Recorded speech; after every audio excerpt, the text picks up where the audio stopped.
ஜனவரி மாதம் 6ஆம் தேதி திருக்காட்சி விழாவுக்கு பின்வரும் செவ்வாய்க்கிழமை. முதல் வாசகம்.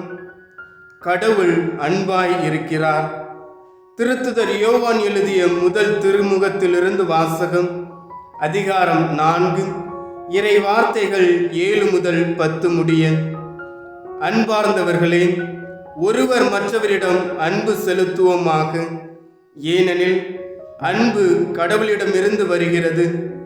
அன்பு செலுத்தும் அனைவரும் கடவுளிடமிருந்து பிறந்தவர்கள்.